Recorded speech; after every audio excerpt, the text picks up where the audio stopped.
Buenas tardes. A nombre de la Asociación Nacional de Promotores y Educadores para la Salud, sean bienvenidos todos a nuestra jornada de promoción y educación para la salud integral del mes de abril. Estamos en la recta final de la Semana de las Enfermedades Desatendidas, avances, retos y pendientes en salud pública. Y agradecemos al Grupo de Investigación y Docencia de Resistencia Antimicrobiana. La cisticercosis humana, clasificada como una enfermedad desatendida y zoonótica, ha sido identificada por la Organización Mundial de la Salud como una de las enfermedades tropicales con potencial de erradicar, que impacta principalmente a la población más desfavorable. Esta enfermedad está estrechamente ligada al subdesarrollo y se manifiesta en países con carencias en infraestructura sanitaria y en programas educativos sobre salud. Hoy el tema es cisticercosis, conociendo un parásito muy puerco, a cargo del doctor Alejandro Alvarado Delgado, que me permito presentarles.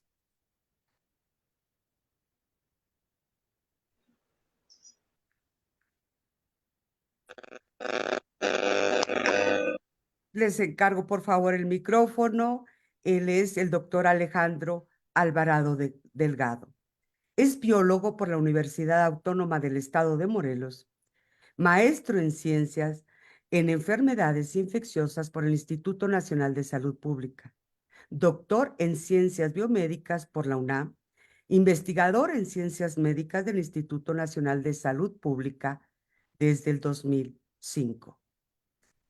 Es investigador nacional nivel 1, profesor adjunto de las materias Biología y Control de Enfermedades Parasitarias en Salud Pública y seminario de tesis 2 de la Maestría en Ciencias en Enfermedades Infecciosas, profesor adjunto en las materias Seminario de Fundamentos Ecobiológico Sociales de la Salud Pública en el Instituto Nacional de Salud Pública, director de tesis de licenciatura, maestría y doctorado de alumnos de la Universidad Autónoma del Estado de Morelos y Universidad Politécnica del Estado de Morelos, y posgrado en el Instituto Nacional de Salud Pública.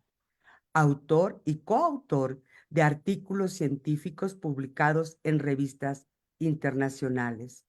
Sus áreas de interés: microbiología y resistencia bacteriana de especies clínicas y ambientales, mecanismo de interacción bacteria-hospedero, evolución de mecanismos de virulencia y resistencia antimicrobiana, hipervirulencia bacteriana, enfermedades transmitidas por vector, interacción insecto-vector-parásito, inmunidad de insectos y biología básica de mecanismos de desarrollo y susceptibilidad a infecciones en insectos vectores.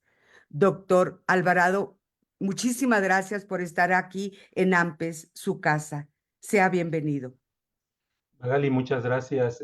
Primero que nada, buenas tardes a todos. Es un placer aceptar esta invitación que me han hecho. Para mí es algo muy motivante para seguir eh, generando y difundiendo el conocimiento científico, y eso es para mí muy, muy importante.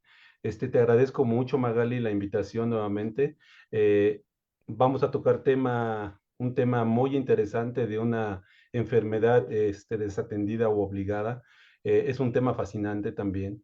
Espero que haya muchas preguntas. Trataré de contestar todas. Y bueno, aquí estamos. Tú me dices, Magali, empezamos, nos vamos de lleno al tema. Adelante, doctor. Perfecto. Bueno, Magali, muchas gracias. Muchas gracias a todos los asistentes. Ya Magali me presentó, soy Alejandro Alvarado Delgado, soy investigador en ciencias médicas del Instituto Nacional de Salud Pública. Y bueno, no me queda más que entrar de lleno al tema. Voy a compartir la presentación y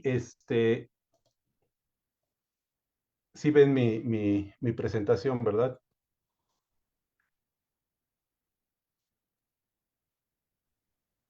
Se ve perfecto, doctor. Perfecto, perfecto.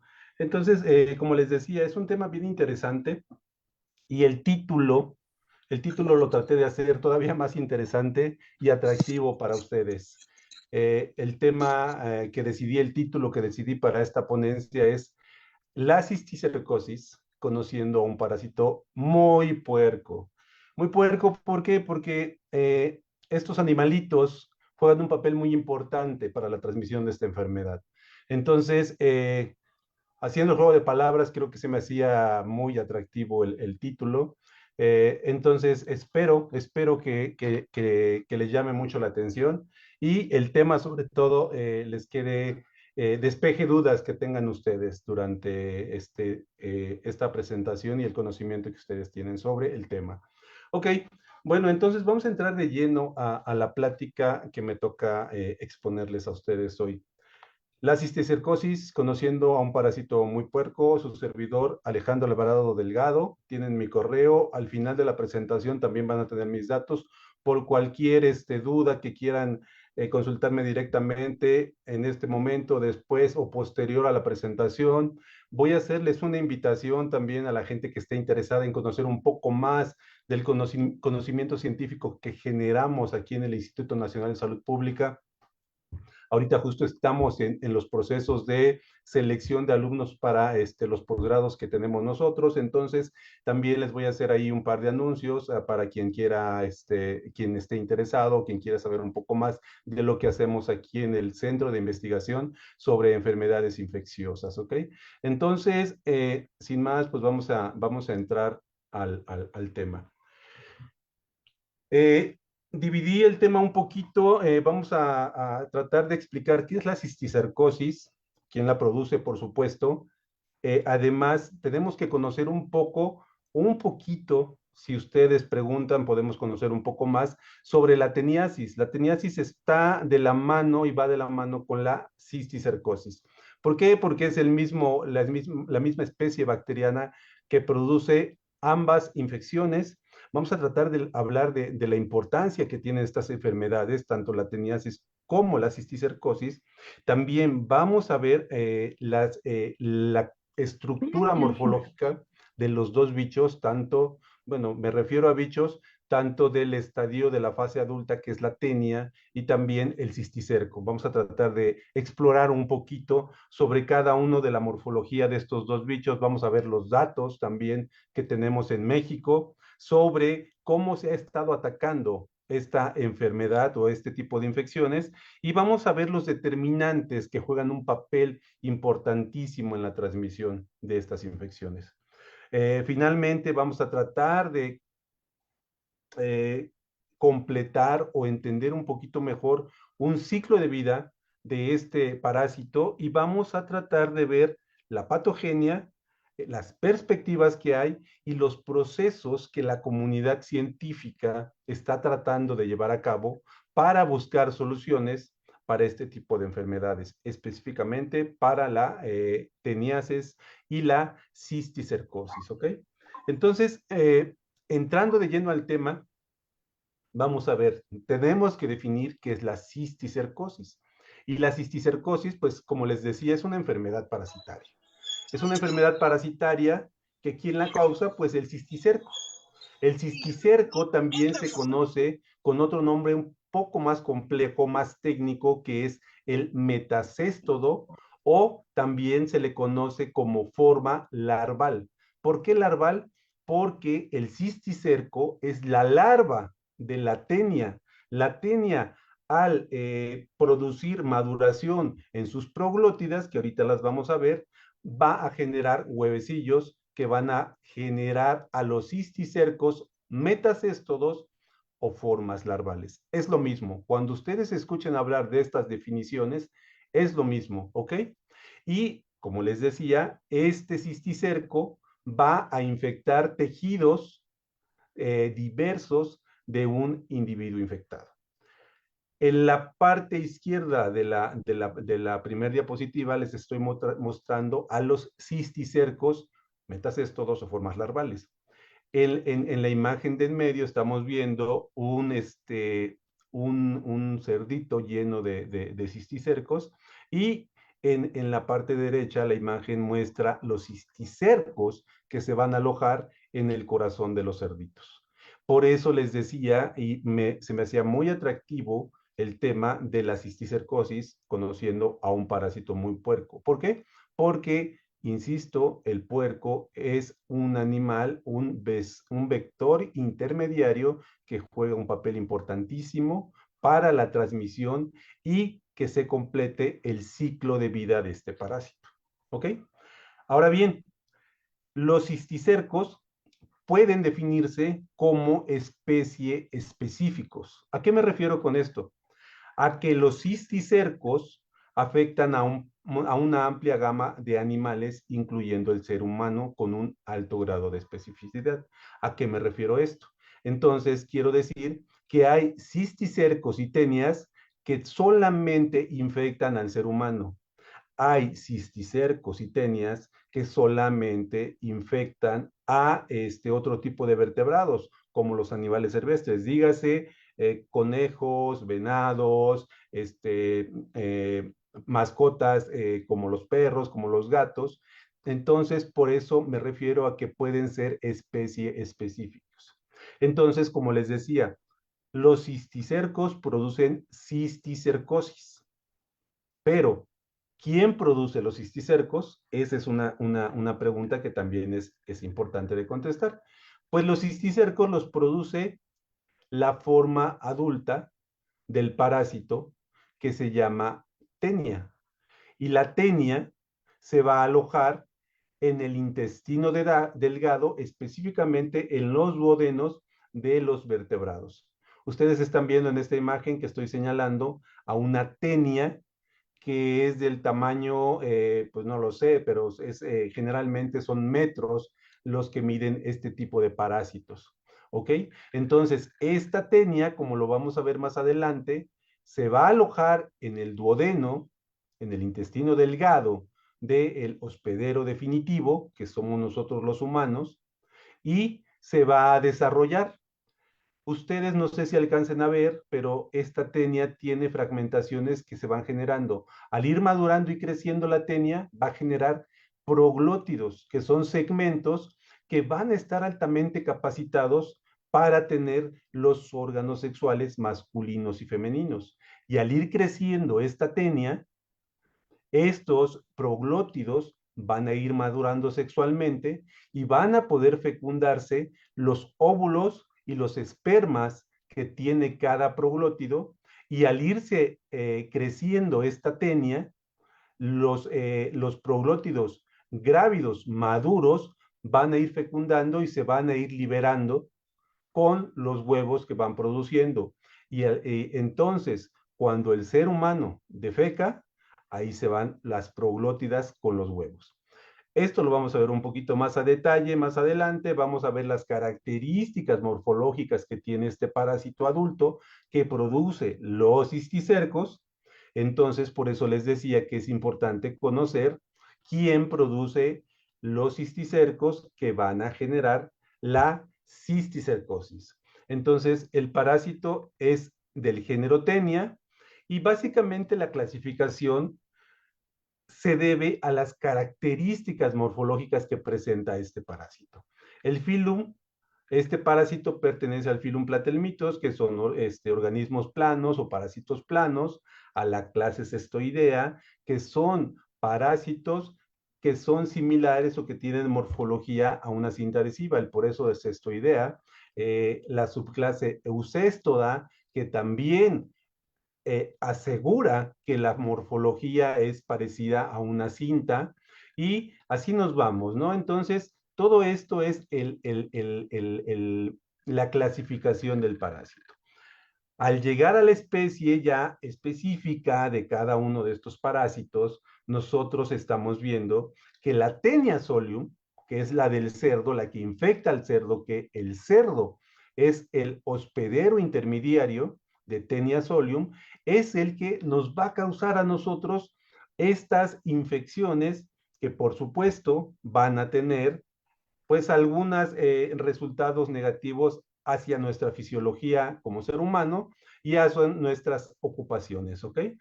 como les decía en la primera diapositiva también, estos cisticercos y estas tenias van a ser especies específicas. Por ejemplo, se han identificado otras tenias que se denominan tenia saginata, que infecta solamente a bovinos, tenia ovis, que infecta a ovejas, fisiformes a conejos, hidatígena, que infecta a perros y gatos, teiniformes, que infecta a gatos, y así nos podríamos seguir, ¿ok? Entonces, con esta diapositiva lo que trato de mostrarles es que el cisticerco como tal, pues no se puede producir, aunque antes se creía. Ahorita vamos a llegar un poquito a una parte de la historia científica y biológica de este tipo de parásitos. Entonces, la teniasis generada por este parásito, que es la tenia, va a generar, por supuesto, otra enfermedad parasitaria intestinal, que es causada por las formas adultas, como ustedes lo están viendo aquí. Les decía hace rato, los proglótidos, cada que la tenia va creciendo, los proglótidos van madurando sexualmente, tienen toda la maquinaria sexual para producir huevecillos, y al momento de que madura toda esta tenia, estos proglátidos que se van alejando de la cabeza o el escólex se van separando de la tenia con la carga de huevecillos que van a ir expulsando al el ser humano defecado. Entonces, en el ser humano, como les decía, esta teniasis la produce teniasolium, que es lo que le mencionaba hace rato. También se habla de que tenia saginata, que es la que infecta a los bovinos, también nos puede infectar a nosotros como seres humanos. En muchos lugares, no sé si de Latinoamérica, tenemos oyentes de diversas partes de Latinoamérica, no sé si se le conozca como solitaria, pero en nuestro país se le conoce también como solitaria, porque dado su gran tamaño, suele encontrarse como un único individuo en el intestino de las personas que están infestadas, como lo vemos en este caso, en esta imagen, ¿ok?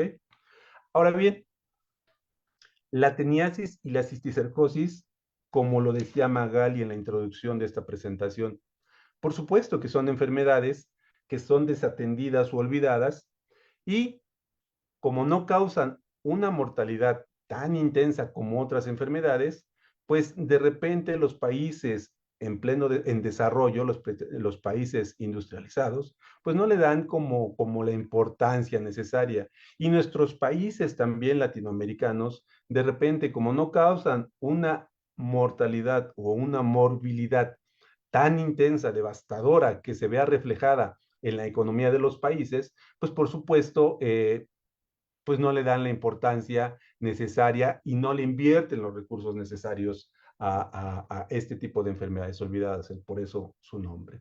Sin embargo, a partir de más o menos 2010, la OMS las añadió a la lista de las principales enfermedades tropicales desatendidas, a la teniasis y a la cisticercosis.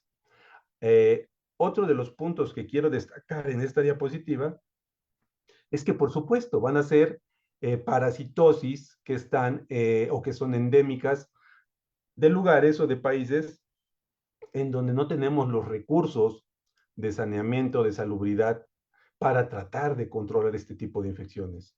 ¿Cuáles son estas zonas endémicas? Pues las tenemos en toda Latinoamérica, en el África subsahariana, en la India y en algunas zonas de China.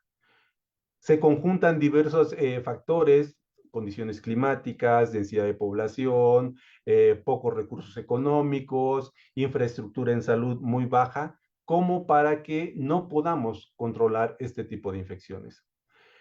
Otra de las cosas que tenemos de repente es que a menudo nos hacen falta los datos epidemiológicos fiables para saber cómo están estas enfermedades o estas infecciones alrededor de cada uno de nuestros países.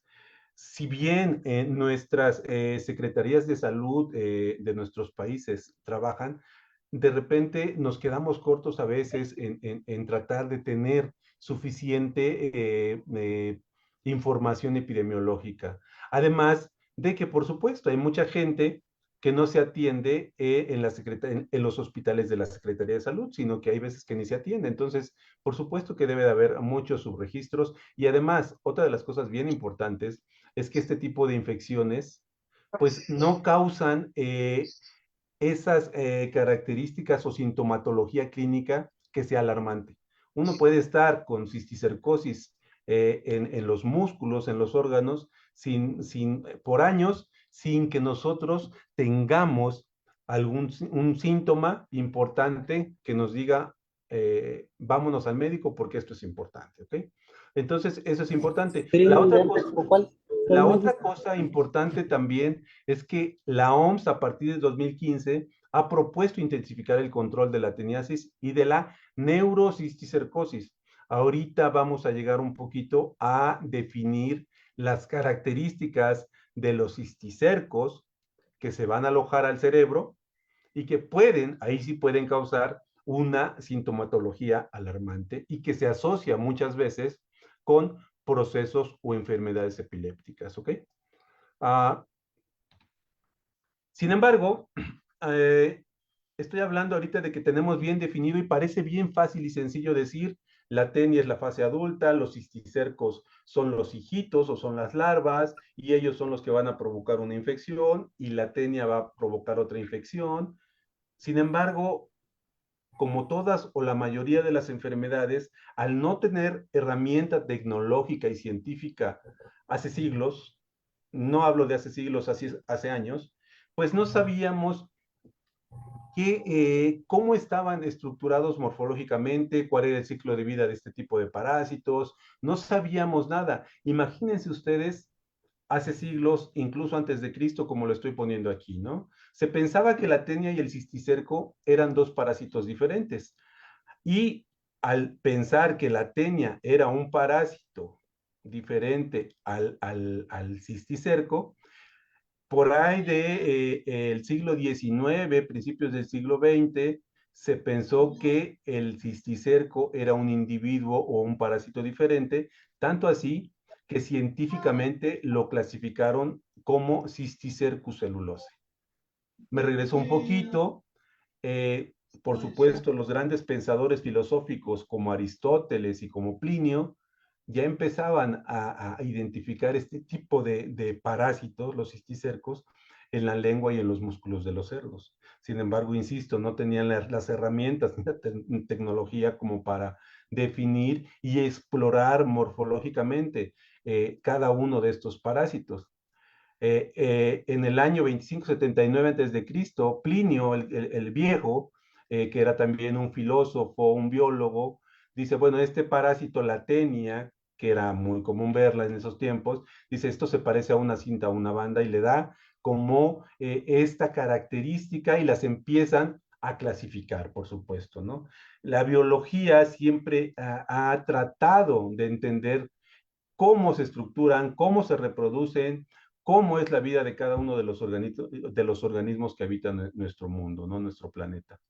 Entonces, otra de las cosas interesantes para ir viendo cómo evolutivamente hemos ido conociendo a la tenia y al cisticerco, en la era cristiana, a principios de la era cristiana, por ahí del siglo XIV, algunos autores árabes como Serapio empezaban a ver los proglótidos, esas partes de la tenia que se separan, que llevan los huevecillos y que los liberan. Entonces, en ese tiempo ya exploraban a los proglótidos y veían que los huevecillos que tenían forma como de arrocito o como forma de semilla de calabaza, tenían esas características y decían, bueno, les vamos a llamar curcubitineos, ¿sale? Entonces, cada vez íbamos conociendo más de este tipo de parásitos. Sin embargo, ya en el siglo XVIII, estos dos investigadores alemanes demostraron que la tenia, al dárselas a ingerir a los seres humanos, podían generar tenias desarrolladas. Si a ellos les daban los proglótidos, veían en las personas que estos proglótidos entraban al cuerpo de la persona y después de un tiempo veían que la tenia desarrollada como adulto ya estaba dentro de estas personas. Entonces, todo esto ha sido, toda esta historia sobre este parásito ha sido muy, muy fascinante, ¿ok? Y al final de cuentas, una de las cosas es que, insisto, pensaban que tanto el cisticerco como la tenia eran dos parásitos diferentes. ¿Qué pasó en nuestro país o en otras partes del mundo? ¿Qué ha pasado con la teniasis y la cisticercosis? Bueno, en los países musulmanes, estas parasitosis son casi inexistentes. ¿Por qué son casi inexistentes? Pues por las religiones que los musulmanes profesan. La mayoría de ustedes, si no es que todos, sabemos que los musulmanes, su religión les prohíbe comer carne de cerdo. Entonces, esto es bien importante porque de alguna manera es una parte de un bloqueo para que estas parasitosis no estén en ese tipo de población. Sin embargo, contrario a los musulmanes, en la India y en África, la carne se consume sin control higiénico. ¿A qué me refiero con sin control higiénico? Y es lo que pasa como muchos de nuestros países, ¿no? Nosotros tenemos la costumbre en nuestras zonas rurales de cultivar o mantener animales tras patio. Y esto pasa o hace que al final de cuentas esta carne, al tener estos animalitos, específicamente los cerdos, les demos de comer lo que Dios nos da a entender, agarramos de las barrancas, agarramos desperdicios, y por supuesto puede ir todo ese alimento del cerdito, puede ir contaminado. Al consumirlo nosotros, pues por supuesto podemos tener una carga de cisticercos importante que genere o desarrolle un parásito adulto como la tenia y o en su caso que estos cisticercos penetren a nuestro intestino y se vayan a alojar a diferentes partes de nuestro cuerpo.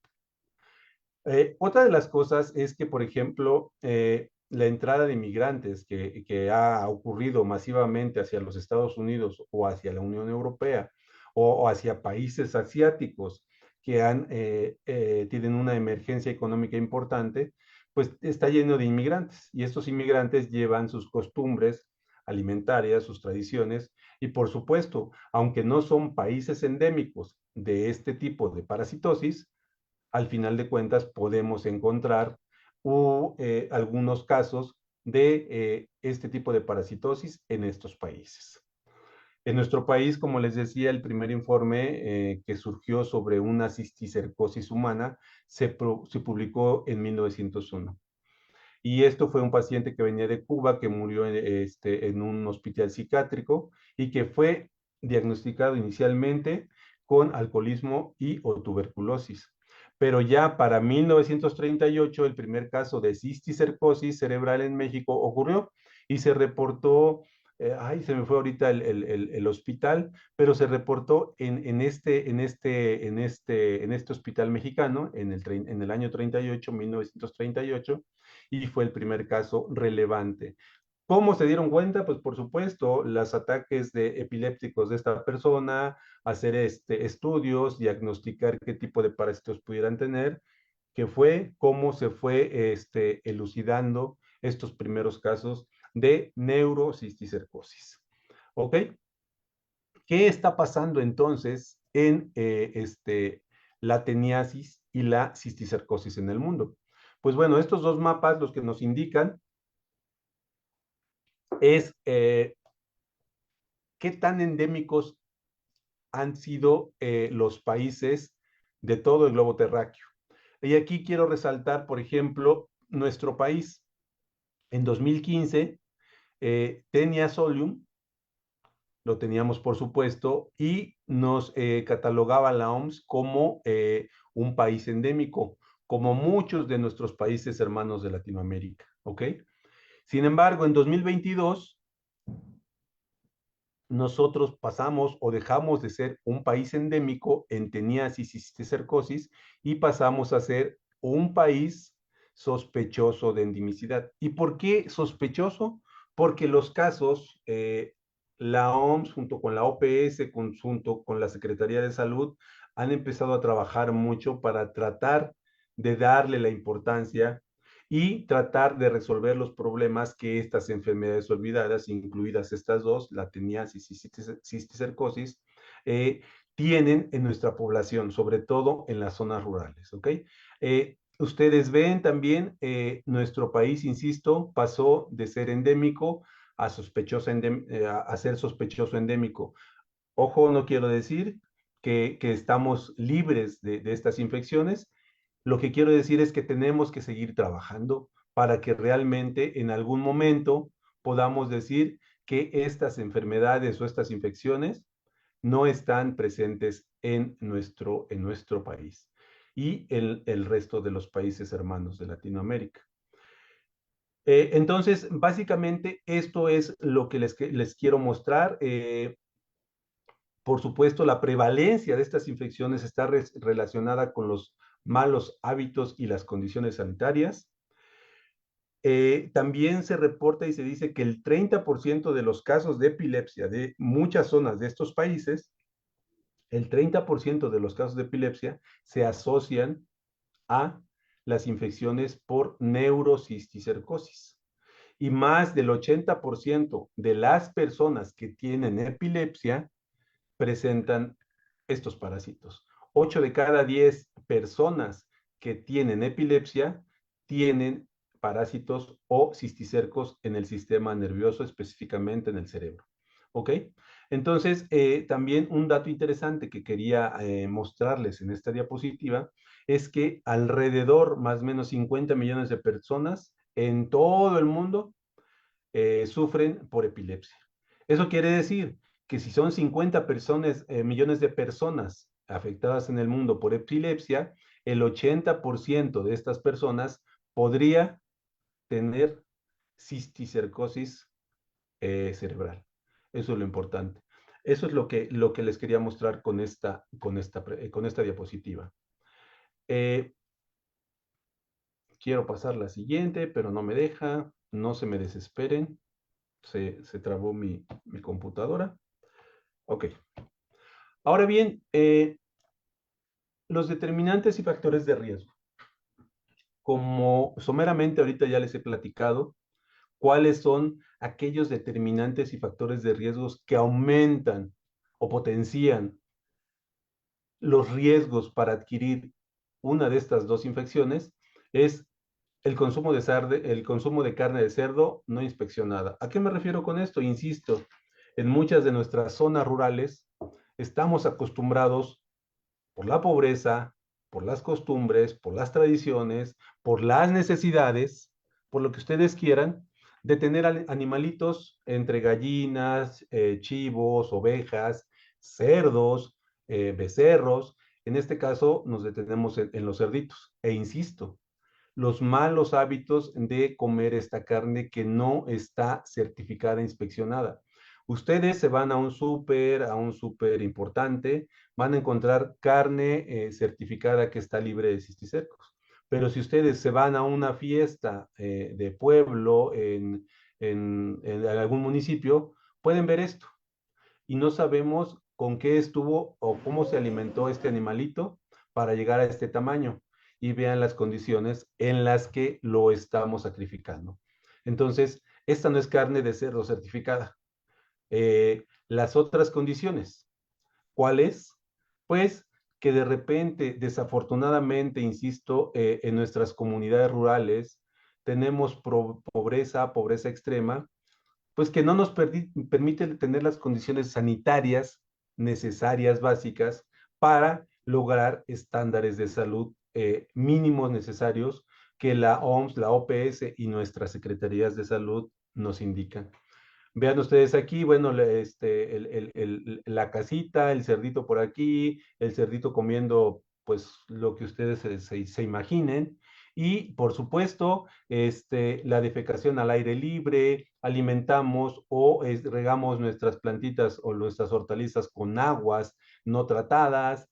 Y pues imagínense qué tantas cosas traemos en estos recursos que nos van a desarrollar a nuestra fuente de alimentación, que son los cerditos, ¿no? Entonces, el uso de aguas negras para el riego de las hortalizas y la defecación a ras de suelo son importantísimas también.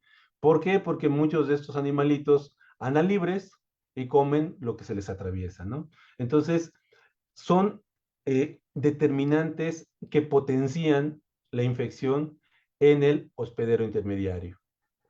Ahora bien, en la siguiente diapositiva les voy a mostrar, pues, nuevamente las condiciones que pasan en todos nuestros países. Tenemos cerditos, los dejamos en los basureros, que se alimenten como quieran, los cerditos están gorditos, rebosantes, bien bonitos. Vean esta condición en África, en donde el cerdito está tomando agua de donde puede, la señora lavando su alimento a un lado. O sea, y no solamente quiero decirles que es para la teniasis y la cisticercosis, ¿no? Esta condición del agua. Es para muchas. Sin embargo, para estas dos infecciones de las que estamos hablando hoy, pues sí, el hospedero intermediario, que es el cerdo, juega un papel básico para que nosotros nos infectemos o no nos infectemos. Y vean las condiciones, ¿ok? Ahora bien, en esta diapositiva lo que queremos resaltar es los determinantes y los factores de riesgo para la transmisión entre el cerdito y el humano, entre el humano y el humano, entre el cerdito y el humano, el consumo de carne mal cocida. Y entre del humano al cerdito, el fecalismo al aire libre, lo que les decía, ¿no? Cerdito contaminado, eh, el humano come la carne mal cocida o llena de parásitos, el humano defeca al aire libre, el cerdito come las excretas nuestras y entonces se infecta. Y la higiene deficiente que también puede hacer una contaminación o un contagio entre un humano y un humano. Al no tener buenos hábitos de limpieza, pues nosotros podemos potenciar esta cadena que va a continuar el ciclo que se perpetúe de la infección de la cisticercosis y la teniasis. Higiene deficiente, preparación insalubre de los alimentos, el consumo de agua. El consumo de agua a muchos visitantes que vienen a nuestros países les indican: no tomes agua de los grifos, toma agua embotellada, no uses hielos de dudosa procedencia, usa hielo certificado. ¿Por qué? Porque ahí también los huevecillos pueden estar de manera latente, se pueden mantener por mucho tiempo de manera latente los huevecillos. Por el otro lado, también lo que tenemos es que en estas zonas rurales hay una carencia tremenda de excusados y de agua entubada. Y eso, por supuesto, que potencia la infección de este tipo de parasitosis. Ya les dije la cría porcina tras patio, saneamiento deficiente, la matanza clandestina. Igual, por ejemplo, en muchos de nuestros municipios, de nuestras comunidades, tenemos muchas carnicerías que venden carne de cerdo de dudosa procedencia. Y no solamente puede estar infectada de cisticercos o de tenia, ¿no? De cisticercos sobre todo, por supuesto, sino que puede haber un montón de infecciones bacterianas o de bacterias patógenas. Y es carne que no está certificada, que esté libre de parásitos o de bacterias. El autoconsumo, insisto, en nuestras comunidades rurales, por supuesto, pues no tenemos esa educación de tratar de mantener un consumo eh, que estemos consumiendo carne libre de estos parásitos. Y la inspección de carne de acceso limitado ausente, y pues esto se relaciona con el ingreso de cada una de nuestras poblaciones, ¿ok?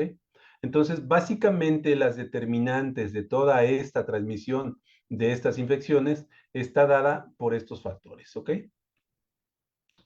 En nuestro país, ¿qué está pasando? Como les decía, a partir de 2015 que la OMS y la OPS, junto con la Secretaría de Salud, han tratado de atacar más estos problemas de estas infecciones, han hecho trabajos muy buenos y lo que tenemos en esta diapositiva es que vemos en rojo aquellos municipios altamente propensos a tener características para que la infección de teniasis y cisticercosis se dé.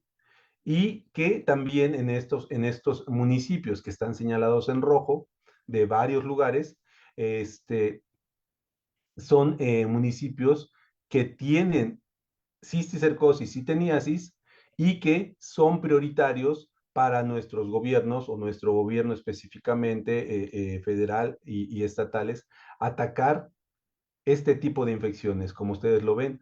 Guerrero tiene varios municipios, Oaxaca tiene varios municipios aislados, tenemos algunos municipios de Baja California y Baja California Sur, en donde pareciera que es inmenso, pero la población que tenemos en estos estados no es tan grande como las poblaciones que tenemos en el centro de nuestro país. Entonces, con esta quiero resaltar el trabajo que ha hecho la OMS, la OPS y la Secretaría de Salud, que sí están trabajando a partir de 2015-2018 en tratar de controlar e incluso eliminar este tipo de parasitosis.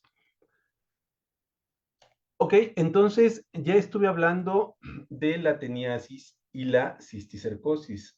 Ustedes ya a grandes rasgos ya saben quién provoca cada una de estas infecciones. Y aquí les presento nuevamente a la Taenia solium, ¿sale? La Taenia solium, ahorita vamos a pasar a describir cada una de estas estructuras que tiene y les presento a las larvas, también conocidos como cisticercos, y acuérdense como metacéstodos también.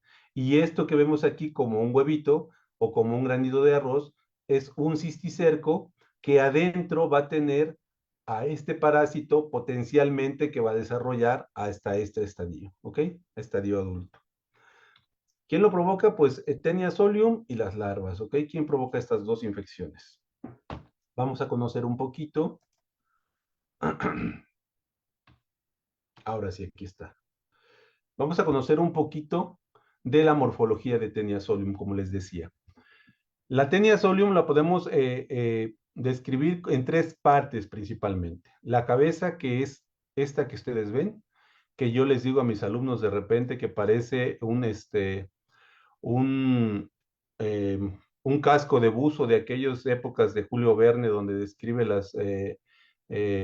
sus libros de las 20.000 leguas de viaje submarino, en donde vemos que la cabeza o escólex tiene un rostelo con el que el parásito se engancha al tejido del epitelio del duodeno, del intestino delgado.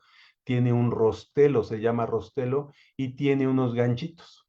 Estos ganchitos son los que van a permitir que el parásito se amarre al epitelio del tejido del intestino.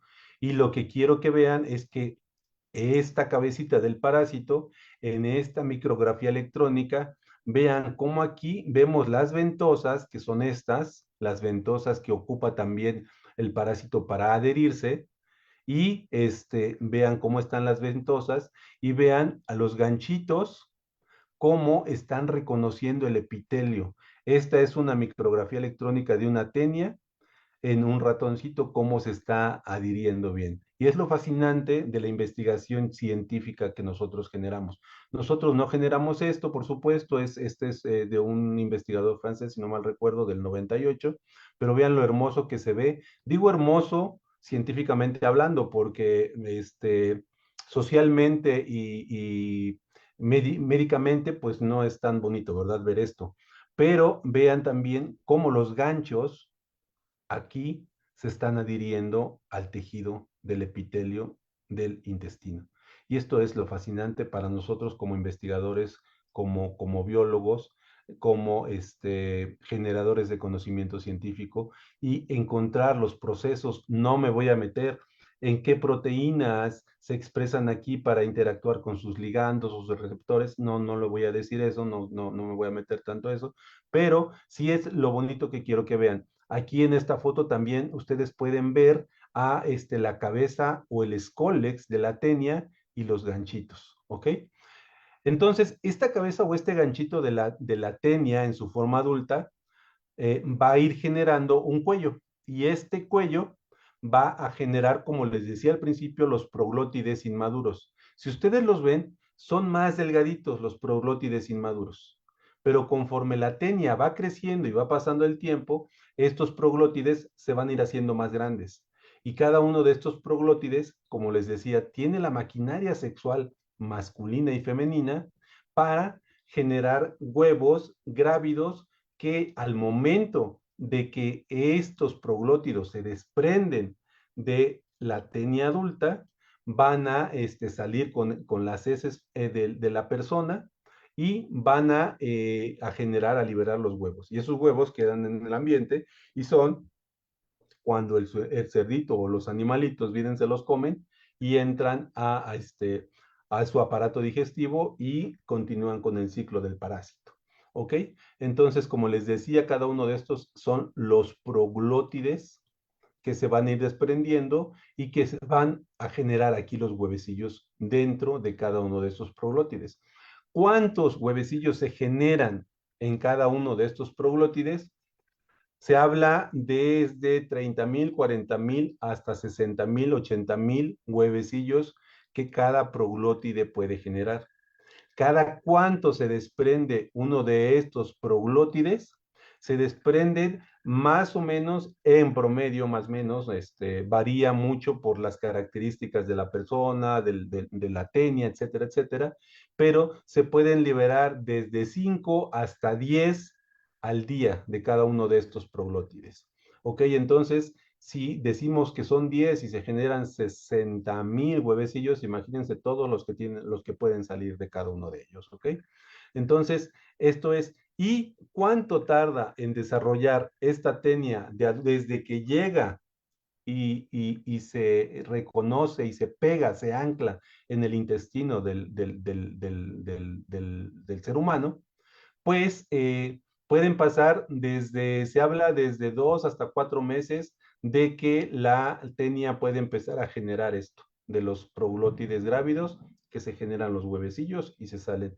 Esta simplemente, no sé si se vea bien en sus máquinas, pero aquí simplemente quería resaltar el proglótide, ¿no? Que tiene un útero, que tiene un receptáculo seminal, tiene los testículos, tiene la glándula vitelina, tiene los ovarios, tiene una vagina, o sea, toda la maquinaria sexual para que este proglótide mismo se fecunde y genere huevecillos. Lo fascinante de la biología de estos organismos.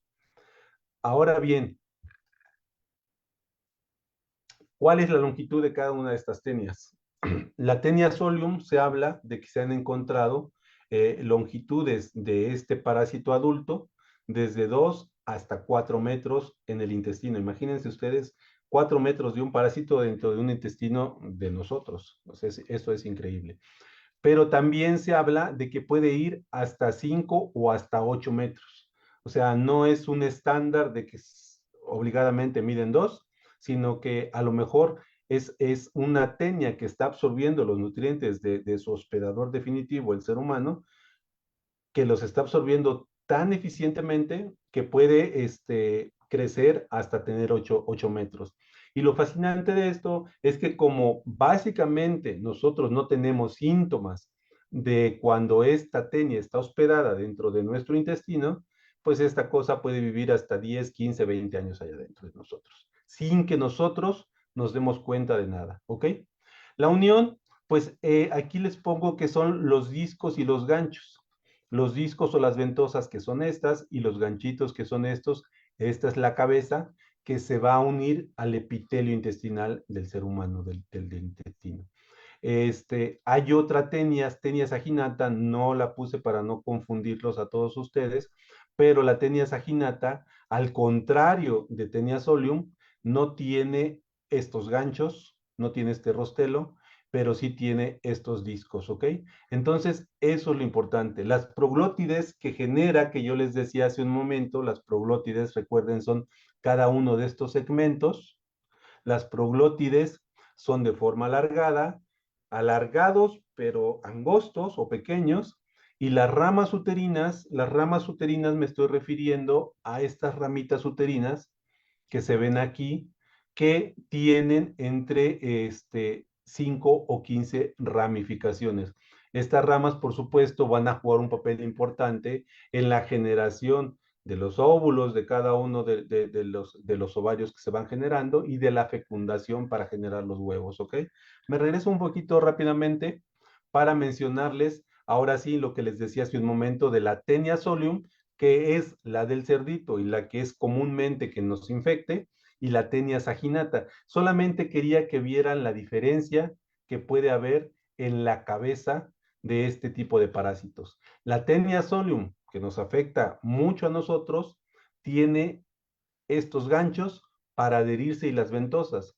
Y la Tenia saginata, que afecta a las vaquitas, a los becerros, a los toros, no tiene estos ganchos. Sin embargo, también tiene estas ventosas que le permiten pegarse, succionarse al intestino, al epitelio de los intestinos. Y sí, por supuesto, morfológicamente hay diferencias. Esta es un tanto piriforme, así como forma de taladro, mientras que la de Tenia saginata es un cuadro, una cabeza cuadrada, básicamente, si ustedes la pueden apreciar. Una es más pequeña que la otra, una mide de 0.5 a 1 milímetro de diámetro y la otra mide de 1 a 2 milímetros. Esta, por supuesto, como les decía, tiene rostelo y tiene varios ganchos. Aquí le puse 2 o 3 ganchos. Está mal, no es cierto, pero tiene más de 20 ganchos, ¿ok? Entonces, eso es lo que quería que ustedes vieran con las diferencias de la cabeza o el escólex de la Tenia solium con la Tenia saginata, que también nos puede infectar a nosotros los seres humanos, ¿ok? Ya vimos la morfología de cada uno de los estróbidos y de las proglótidas. Entonces, esto ya no me detengo mucho. Y eso es lo que las características morfológicas que tiene este parásito en su fase adulta, ¿ok? La tenia o la solitaria que conocemos en su fase adulta. Ahora, ¿quién provoca entonces la cisticercosis? Pues entonces la cisticercosis la provoca el cisticerco. Y aquí esta está bien bonita porque si ustedes ven a la tenia, vean cómo va creciendo, cómo la proglótide se va desarrollando y al final se libera la proglótide y esta proglótide va a generar a los huevos.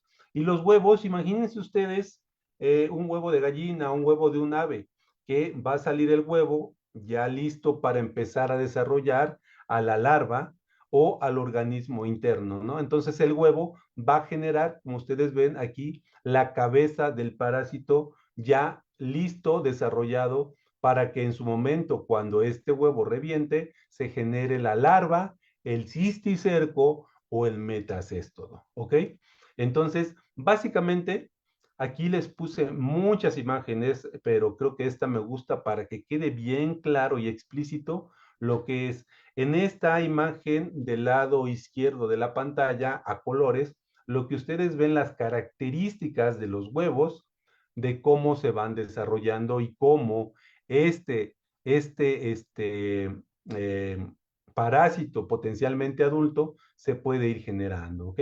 Y en esta imagen, que es un tanto más pictoresca, vemos también las características del desarrollo del huevo para que se genere este cisticerco, también conocido como hexacanto y oncósfera. Y en estas imágenes del lado derecho que les estoy presentando, son igual los huevecillos por microscopía electrónica, en donde internamente, si ustedes ven el embrióforo, el huevo, y aquí adentro vean cómo se está desarrollando el parásito. Y estas cositas que significan H, que llevan las flechitas, son los ganchos de la oncósfera o de la larvita. Son los ganchos que ustedes ven aquí, que se están desarrollando. Y solamente era para esto, esta diapositiva, para mostrarles de manera dibujada, de manera computacional o de manera real, cómo el huevo se puede ir desarrollando hasta generar al cisticerco, que potencialmente podría generar una tenia adulta, ¿ok? Eh, ¿Qué otra cosa del cisticerco? ¿Qué característica del cisticerco o de esta fase larval podemos ver? Aquí también esta imagen se las puse para que vean la cabecita del potencial parásito que se va a generar en cada uno de ellos. Entonces, estas larvas, como les decía, tienen el tamaño de una cabeza de una tenia, que va de 0.5 a 1 centímetro, son un tanto grandes, ¿no? La cápsula de estos larvitas son suaves y su interior es translúcido. ¿Por qué es translúcido? Ahí tienen todos los nutrientes necesarios para que el parásito se desarrolle, ¿ok? lo rodea una capa fina de colágena. Esta capa fina de colágena lo que hace también es proteger a cada una de las larvas y que por supuesto lo separa de cada tejido de donde estas larvas se mantienen o se encuentran ubicadas dentro de los hospedadores.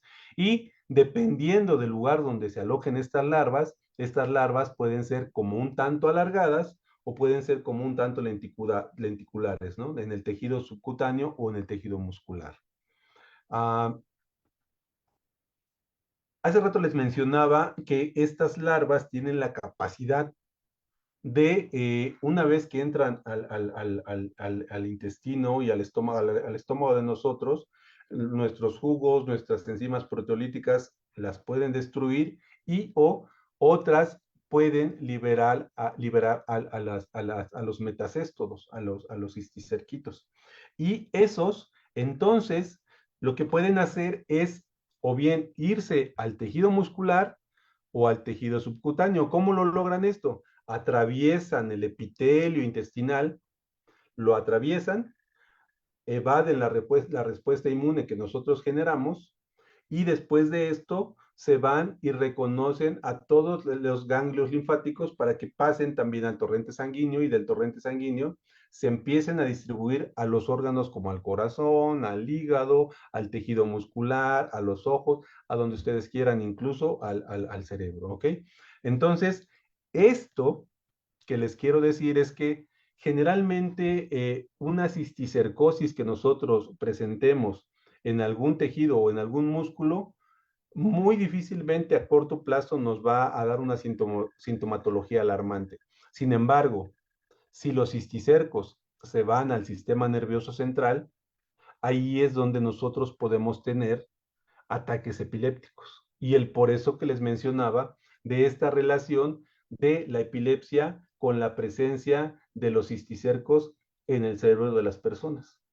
Para que esto se lleve a cabo, el cisticerco tiene unas etapas que lo van definiendo y conforme van invadiendo el sistema nervioso central, llegando hasta el cerebro, estos cisticercos pueden ir teniendo estas morfologías. Toda esta letra no la voy a tocar para no hacer largo el tema, pero lo que sí quiero que vean es que, cómo vean el cisticerco con su formita invaginada. El cisticerco, cuando empieza a invadir el sistema nervioso, empieza a agarrar una forma como racimosa, que le empiezan a salir ahí como chipotitos, y el parásito que está dentro de este cisticerco, entonces puede empezar a morir conforme va penetrando el sistema nervioso. Llega un momento que este cisticerco se hace como granular, se establece en las neuronas, en el sistema, en el cerebro de la persona, y de repente pues ya no lo podemos diferenciar. Y cuando esto está pasando, hay procesos de inflamación entre esta parte y esta en el cerebro, y es cuando nosotros podemos empezar a presentar sintomatología de ataques epilépticos, de desconcentración, dolores de cabeza, bla, bla, bla.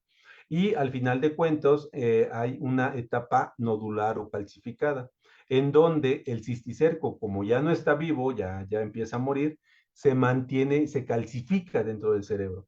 Entonces ahí es cuando muchos médicos que evalúan estos episodios en personas que tienen neurocisticercosis definen o deciden si pueden o no dar un tratamiento antiparasítico. Qué tan inflamado, el diagnóstico, todo eso, ahorita lo vamos a ver un poquito. Me voy a ir pasando a la siguiente diapositiva. En resumen, lo que quiero que veamos en esta diapositiva, hablamos ya de las infecciones, dijimos que hay una teniasis, una cisticercosis, dijimos que la teniasis, por supuesto, la causa la etapa adulta, que es la tenia solium, la cisticercosis, pues las larvas de la tenia solium, que son los cisticercos, y también dijimos de la morfología de cada una de estas dos etapas, ¿no? Lo fascinante que es la tenia solium adulta para producir a sus huevecillos y lo interesante de las larvas de cómo se pueden estructurar y sobre todo cómo van cambiando morfológicamente al establecerse en el sistema nervioso central o cerebro. ¿Ok? Entonces, aquí simplemente con toda esta información, pues así a grandes rasgos, lo que les quiero mostrar es el ciclo de vida. Y lo podemos empezar por aquí. El señor, el taquero, aquí en México, para los que no son mexicanos y que nos están acompañando, los taquitos al pastor son lo más fascinante que puede existir. A mí me encantan. Confieso que soy el fan número uno de los taquitos al pastor. Este, pero, por supuesto, debemos de tener mucha conciencia y saber ver las condiciones de las taquerías que tenemos aquí y quién está manejando la carne. En este caso, y es un caso como muy puntual, el taquero no se lava las manos o el baño no se lava las manos, tiene la tenia dentro de su aparato digestivo, aquí está la tenia que está expulsando las proglótides y está liberando los huevecillos pasan, si el taquero no se lava bien las manos, pues va a contaminar todo lo que está alrededor del taco, ¿no? La salsa, las verduras, las tortillas. Nosotros, incrédulos, llegamos y comemos y nos aventamos una dosis de 100 millones, bueno, no exagero, 10 millones de huevecillos, de los cuales 100 o 200 van a llegar al aparato digestivo de nosotros, o peor aún, se van a ir de una manera marcada hacia nuestro sistema nervioso y al rato nosotros tenemos los cisticercos en la cabeza y tenemos jaquecas tremendas y tenemos inflamación del cerebro, peor aún, empezamos con ataques epilépticos. Eso es el peor de los casos. La otra es que, pues la carnita también que está en la carne del cerdito, que no fue carne certificada, tiene cisticercos. Estos cisticercos que están aquí o en el estomaguito del consumidor, al rato el consumidor pues va a defecar en una condición no muy higiénica y esto queda expuesto en el ambiente, el cerdito viene, que no es un cerdito que está en las condiciones higiénicas más adecuadas, se alimenta, al rato el cerdito ya está totalmente contaminado de los cisticercos y el taquerito viene, mata, sacrifica al cerdito y aquí están los tacos bien ricos con cilantrito, con cebollita y salsita verde. Son buenísimos, para la gente que no es mexicana son buenísimos, pero hay que tener cuidado, ¿ok? Esto es lo que les quería mencionar con este ciclo de vida de la Tenia solium. Voy a pasar a la siguiente. Ok. ¿Qué pasa con la teniasis y la cisticercosis con estas infecciones? ¿Y cuáles son los mecanismos de daño?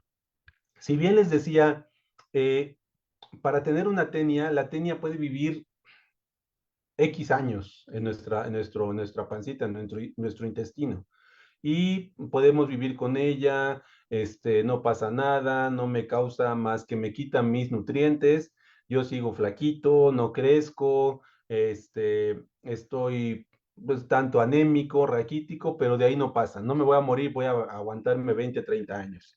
Sin embargo, sí puede ser el mecanismo de daño que esta tenia nos puede causar es tóxico o alérgico, exfoliatriz e irritativo. Y estas tres condiciones van asociadas a los productos de catabolismo. ¿Qué tanto nos quitan a nosotros? Nos quitan nutrientes, los productos que generan de su catabolismo al digerir todo lo que es el alimento que nos quitan, nos daña fisiológicamente, nos quitan los nutrientes y por supuesto el irritativo está asociado con la inflamación. Siempre tenemos colitis, de repente nos duele el estómago, andamos por ahí con diarrea, no lo sé, pero de ahí pues a lo mejor no pasa y el por eso de que a lo mejor no le damos la importancia o no le dábamos la importancia porque ahora, sí, insisto, nuestros gobiernos ya están tratando de poner más atención en este tipo de infecciones. Con la cisticercosis, ¿qué pasa? Bueno, pues son reacciones inflamatorias, ¿no? Generalmente son reacciones inflamatorias y básicamente cuando está en músculo, pues lo único que puede pasar es que nos salen unas bolitas por ahí, duritas, no pasa nada, no nos causa nada. Bueno, si las identificamos que son cisticercos, pues nos dan un tratamiento para este tipo de parásitos y probablemente se nos puedan bajar la inflamación y no pasa nada. Tal vez nos deberíamos de preocupar un poquito más cuando es una cisticercosis cerebral u ocular. La ocular, bueno, pues se nos va a los ojos, de repente se ve ahí muy feo el ojito, puede haber inflamación, desprendimiento de retina y eso nos puede generar que perdamos la vista. No es muy común, pero sí hay casos, ¿no? Y la parte cerebral, o sea, al final de cuentas, la neurocisticercosis creo que sí es bien importante y debe de ser tratada. Y cuando haya procesos epilépticos, definitivamente tenemos que considerar dónde vivimos, qué comemos y desde cuándo están estos procesos epilépticos, porque los podríamos asociar a una infección por cisticerco y no necesariamente que sea una crisis o una enfermedad epiléptica por condiciones genéticamente heredables, ¿no? Entonces, ojo, sí, debemos de tener ciertas características o determinantes que nos permitan decir, podría ser una epilepsia causada por neurocisticercosis, ¿ok? Eh, ¿Qué pasa con los diagnósticos? El diagnóstico que se hace para cada una de estas enfermedades. Bueno, para las tenias y para la cisticercosis, pues los copros, ¿no? Los copros, ya sean por el método de Faust, por el método de Ricci o por el método de Cato-Cas. Entonces, estos son los métodos que generalmente se hacen cuando uno no sube de peso, cuando tiene diarrea, cuando está anémico, cuando está copro. Hay que hacer un análisis copro y hay que ver si hay cisticercos, si hay amibas, si hay ascaris, y ahí se puede ver todo esto, ¿no? Inclusive aquí en nuestras comunidades en México, creo que ustedes lo saben, la impresión anal con cinta adhesiva también es importante, sobre todo allá en las condiciones rurales, ¿no? Eso es importante. Y por supuesto, todo esto lo que busca es identificar los proglótidos, que pueda ser tenia saginata o tenia solium, o qué otro tipo de parásito puede ser lo que nos está causando una infección, que insisto, nos esté robando nuestros nutrientes. O la otra, si podemos irnos con la tenia en estado adulto, hay que ver la cabecita de la tenia. ¿Cómo está la cabecita de la tenia? Como les decía hace rato, tiene los ganchos, no los tiene solamente las ventosas, así podríamos ir definiendo qué tipo de especie es la que nos está invadiendo o infectando. Eh, Eso es con el diagnóstico. Para la neurocisticercosis, pues por supuesto, es importantísimo. Una vez que nosotros sospechamos de una persona que viene de una zona rural, que empezó con ataques epilépticos, que su alimentación es a base de carne de alimentos o de carne producida por ellos mismos en su localidad, que las condiciones higiénicas no son las correctas, pues eso nos va a dar una sospecha de que potencialmente puede ser este tipo de infección de cisticercosis. ¿Y cómo lo podemos saber? Por tomografía, por análisis radiológicos o por resonancia magnética. ¿Ok? Eh, Insisto, la sospecha clínico, como les decía, y de certeza. Ver que efectivamente tengamos en el copro de esta persona que viene de estas zonas proglótidos y tiene epilepsia y come esto, pues potencialmente va a tener cisticercos en el cerebro. Que al final de cuentas, como lo ven en esta imagen, pues se calcifican, como les decía, y antes de calcificar, incluso se reportan algunos casos que una vez calcificados puede haber inflamación o puede haber lesiones que causen estos dolores de cabeza, migraña e inclusive los ataques epilépticos, dependiendo de la zona en donde estén estos cisticercos. ¿Ok? Este, ¿Qué otro tipo de diagnósticos existe? Híjole, pues hay muchos. Insisto, no voy a entrar mucho a detalle, pero también podemos usar las proteínas que se han identificado tanto en los cisticercos como en las tenias, para que una tenia o un ser vivo, como ustedes a lo mejor lo saben, pues necesita una batería o una maquinaria genética tremenda que produzca proteínas, que estas proteínas estén asociadas a procesos metabólicos, catabólicos, fisiológicos, bla, bla, bla. Y estas proteínas lo que se hace es que sean específicas de estos parásitos. Y al ser específicas de estos parásitos, nosotros podemos llevar a cabo una reacción inmunológica, inmunohistoquímica, para detectar cierto tipo de proteínas. Y esta es la base de muchas de las técnicas para encontrar diferente diagnóstico de enfermedades, las tiras rápidas. Y esto lo que les estoy mostrando son tiras rápidas, básicamente, que van a reconocer proteínas o anticuerpos específicos contra estos parásitos, ¿ok? No me voy a meter más a detalle para no aburrirlos o no confundirlos. Muy Y bien. por otro lado, ahí puede haber técnicas mucho más específicas. Muchos de ustedes o todos ya saben que conocen la técnica de PCR para SARS-CoV-2, ¿no? Y que genera productos de DNA y te dice si es positivo o negativo. Pues también para estas teniasis y cisticercosis, aquí les presento solamente para esta proteína que se llama T-Sol9.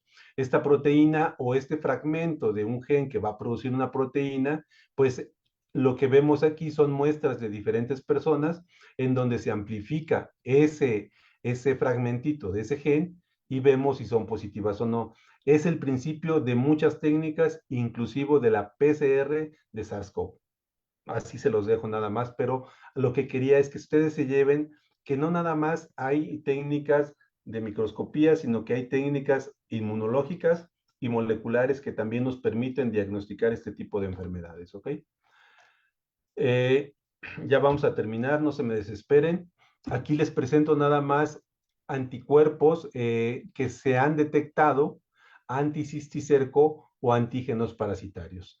No quiero que se los aprendan, no quiero nada más quiero que se den una idea de que la parte científica de los grupos de investigación que trabajan con este tipo de infecciones han trabajado muy duro para identificar muchas moléculas que potencialmente nos puedan ayudar más adelante a diagnosticar y hacer procesos diagnósticos más eficientes y más rápido para estas enfermedades, no tan dolorosos, no tan vergonzosos, que nos ayuden a tratar de identificar más rápido, insisto, este tipo de infecciones, ¿ok?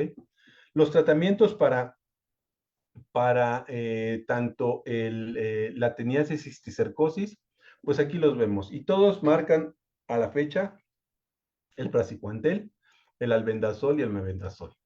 Estas son las dosis, las que les muestro aquí, de 75 a 100 miligramos de praziquantel por cada kilo de peso de cada persona en dosis única.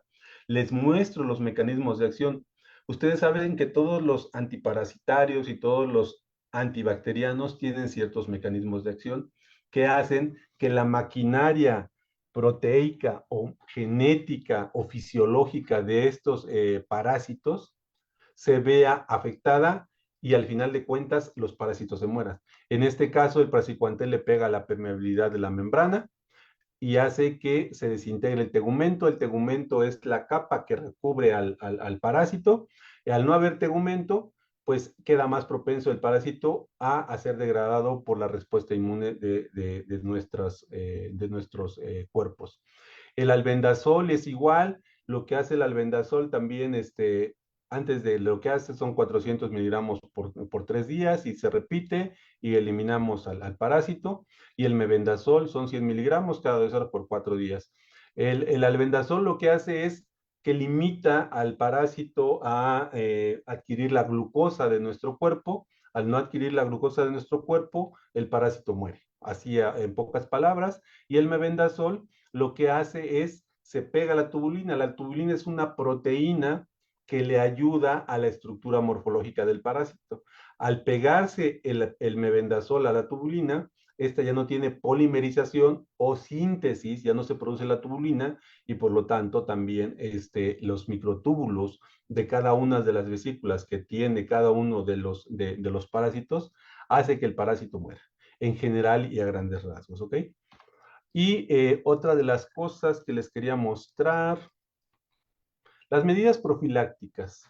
Pasamos a las medidas profilácticas básicamente. Bueno, yo les decía, evitar carne cruda o mal cocida, por supuesto. Consumir carne certificada para evitar este tipo de infecciones. Establecer adecuados controles sanitarios. Eso es básico, es indispensable para que toda nuestra gente, todas nuestras comunidades puedan tener un uso adecuado y el consumo adecuado de este tipo de alimentos. No solamente, hay una cosa bien importante que se me está pasando a decirles, pero es importante. Si bien la carne de cerdo es importante para que se lleve a cabo el ciclo de vida completo y los cisticercos eh, viables se puedan transmitir al ser humano, también es bien importante que los huevecillos que expulsa el ser humano o el cerdito al ambiente, es importante mantener las condiciones ambientales lo más sanitarias, en condiciones sanitarias buenas posibles, para que nosotros no estemos expuestos a este tipo de huevecillos de estos parásitos. Evitar que los animales estén en contacto con las heces de las personas infectadas. Eso es indispensable también en las zonas rurales. Procurar tratamientos antihelmínticos y vacunación. Identificar a los pacientes que tengan estas infecciones y administrar tratamientos específicos para eliminar a los parásitos. La educación sanitaria es básica y mejorar las condiciones socioeconómicas. Y la colaboración entre autoridades gubernamentales, sanitarias, veterinarias y población en general es indispensable y esencial. ¿Ok? Eh,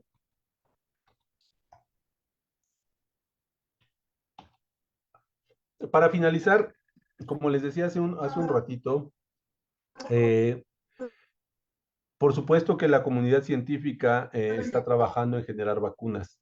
Estas imágenes, nuevamente, no quiero que se las aprendan. Si tienen preguntas, pues más adelante las podemos contestar. Pero básicamente es lo que se busca en estas imágenes es tratar de entender la maquinaria genética y la generación de proteínas para tratar de ubicar alguna proteína específica de los parásitos para generar vacunas y hacer ensayos clínicos durante o en animalitos como los cerditos y las vacas, ¿no? Entonces, ya a muchos grupos de investigación desde estos años, desde el 2000, ya han tratado de generar vacunas.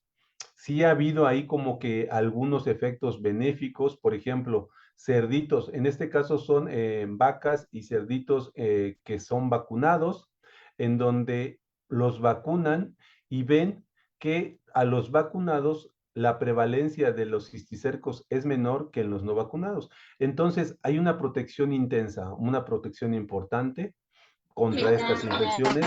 Sin embargo, se sigue trabajando porque no es tan fácil generar estas vacunas. Los ensayos, como muchas otras enfermedades, de repente nos dan altas expectativas de que vamos a encontrar el hilo negro y que vamos a lograr erradicar alguna enfermedad. Sin embargo, hay que contar y tener en cuenta que todos los parásitos también buscan la manera de perpetuarse y generan herramientas de evasión contra este tipo de vacunas. A eso es lo que le llamamos evolución de los parásitos también. Ustedes han escuchado del SARS-CoV, cuántas vacunas hemos generado, ¿por qué? Porque el virus también va contrarrestando la eficacia de esas vacunas, evadiendo y la respuesta que generan estas vacunas y o modificando su estructura o su presencia de genes dentro de sus genomas, ¿ok? Entonces, básicamente es lo que les quería mostrar en esta diapositiva. Y otra de las cosas, también insisto, en esta imagen lo que vemos es que también grupos de investigación del 2016 han visto que, por ejemplo, en los cerditos que tienen cisticercos en el cerebro o en el músculo esquelético, la, las proteínas que los cisticercos tienen, de repente tienen algunas diferencias y esas diferencias nos pueden dar a nosotros como comunidad científica una valiosa herramienta para hacer una vacuna específica contra los cisticercos que vayan hacia el cerebro. En estas dos imágenes que vemos son proteínas de los cisticercos y si ustedes se dan cuenta, básicamente se ven iguales. Sin embargo, nosotros podemos ver en el punto rojo, ven una manchita negra, en esta que viene del cisticerco del cerebro. Esta es una proteína específica que viene del cerebro. Y esta casi no está. Eso quiere decir que esta proteína potencialmente se está expresando más cuando el cisticerco está en el cerebro y eso es una herramienta genética que nosotros podemos usar para tratar de generar una vacuna específica contra los cisticercos que se van al cerebro. Y estas proteínas también, como la COX, que son proteínas mitocondriales, las mitocondrias son organelos que generan energía para los organismos, nos está diciendo la presencia de estas proteínas en estos cisticercos, ¿ok? Entonces, básicamente, eso es lo que les quería comentar. Nosotros aquí en México tenemos grupos bien importantes en la UNAM que han generado los genomas tanto de la mitocondria de Taenia solium como la secuenciación del genoma. No sé si ustedes han escuchado hablar del genoma humano, pues también el genoma de la Taenia solium ya se tiene en una base de datos bioinformática, y lo que se trata con ella es tratar de identificar moléculas para mejorar el diagnóstico y el tratamiento, generar nuevos candidatos para vacunas y ver qué genes participan en el desarrollo de la tenia dentro de la persona, o los cisticercos, ¿no? Las rutas metabólicas que ocupan, todo eso es generación científica para tratar de bloquear el desarrollo de este tipo de parásitos, ¿ok? Y bueno, básicamente eso es lo que yo les quería platicar hoy en este día, en esta invitación que me hicieron de la asociación. Y básicamente eso es lo que les quería decir. Aquí están mis datos, ahorita los regreso. Y otra de las cosas es que ustedes les quería presentar que nosotros aquí tenemos posgrados en el Instituto Nacional de Salud Pública, en el CISEI, Centro de Investigación sobre Enfermedades Infecciosas. Nosotros tenemos mañana una feria presencial y virtual. Aquí está la liga para los que estén interesados en conocer un poquito de lo que hacemos aquí en nuestro centro de investigación. Es mañana de 10 a 14 horas. Desafortunadamente, no sé si mis compañeros investigadores les presentaron esto, pero mañana tenemos esta feria. Los que estén interesados, por supuesto, me pueden escribir un correíto o pueden copiar esta liga para que conozcan un poquito más de nuestro centro. Y básicamente eso es lo que quería platicarles. Nosotros tenemos esta maestría, el doctor Ulises Garza es el titular de la maestría de la coordinación y yo soy su servidor, es el adjunto de la maestría que tenemos aquí en el Centro de Investigación sobre Enfermedades Infecciosas. Y pues básicamente es eso, y muchas gracias por su paciencia y por escucharme. Doctor, muchísimas gracias. Sí, sí le voy a pedir que no me quite esa imagen un buen tiempo, por favor. Estamos recibiendo preguntas y antes tiene un número, es más 52 55 87 92 46 58. Las personas que están con nosotros en Zoom, en nuestra sala de Zoom, si desean hacerle la pregunta al doctor, levanten su mano y le damos el micrófono. Y vamos a empezar aquí con las preguntas que nos han estado llegando a nuestro número, doctor, si me permite. Claro. Ah, dice, estimado doctor, ¿qué recomendación sugiere para quienes consuman carne de cerdo? Y es Jaime Sea del Salvador, me imagino. Ok, Jaime, gracias por la pregunta. Pues creo que básicamente en toda la plática lo tratamos. ¿Qué recomendaciones damos?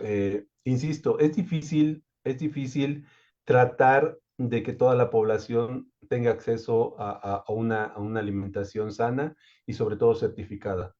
Cuando hablamos de proteínas, muchas veces las adquirimos de la carne de cerdo, la carne de res, la carne de pollo. En este caso, la carne de cerdo, que es muy rica, que nosotros como países latinoamericanos estamos acostumbrados a comerla, es muy difícil decirles, ¿saben qué? Que esté bien certificada, que esté certificada libre de cisticercos, de parásitos. Sin embargo, lo que yo recomendaría así para comunidades que no tengan acceso a este tipo de certificaciones, o que sea animalitos desarrollados tras patio, pues básicamente lo que podemos hacer es tratar de cocer bien la carne, o sea, que esté lo más cocida posible para tratar de eliminar a los cisticercos.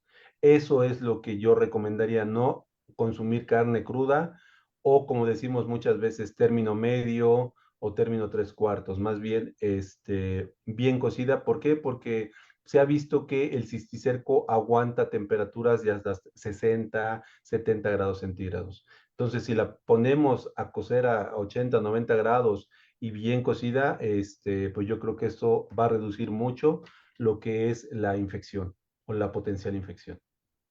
Muchas gracias, doctor. Voy a dar lectura de algunos de los mensajes de nuestra página de Facebook y dice Jessica, buenas tardes, saludos desde el Mante, Tamaulipas. Muchísimas gracias por estar con nosotros. Y aquí una pregunta. Y dice Emita, excelente ponencia, muy bien dirigida para entender y comprender la magnitud del problema de salud. Se debe hacer mucha promoción con la finalidad de prevenir la enfermedad. Felicidades, doctor, y gracias por compartir tan importante tema. Gracias, muy amable. Eh, Aquí, sí, sí, adelante, doctor.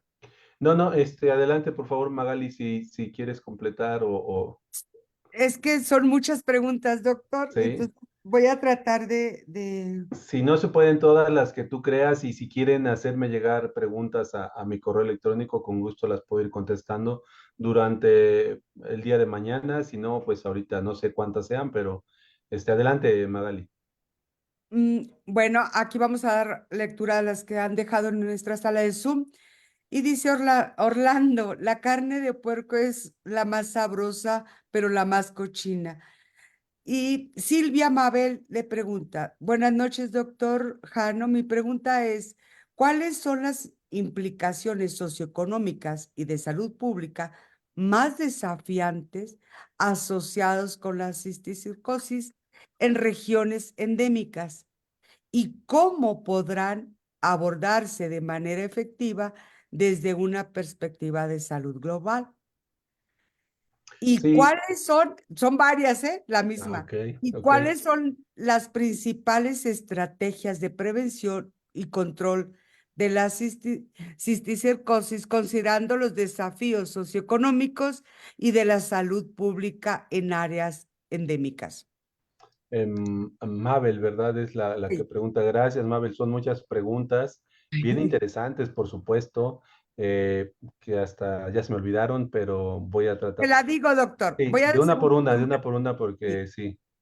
¿Cuáles son las implicaciones socioeconómicas y de salud pública más desafiantes asociados con la cisticercosis en regiones endémicas? Endémicas. Ok, la primera, esta pregunta es importante porque el desafío para tratar de controlar estas enfermedades o estas infecciones que tenemos aquí, tanto la cisticercosis como la teniasis, pues son implicaciones que a veces, desafortunadamente, insistía al principio, como no son infecciones alarmantes que nos causen unos signos de alarma tremendos, que nos pongan en riesgo nuestra vida, salvo la neurocisticercosis, pues sí, es difícil tratar de ver a grosso modo, de manera global, eh, qué tanto podemos nosotros o deberíamos de implementar estrategias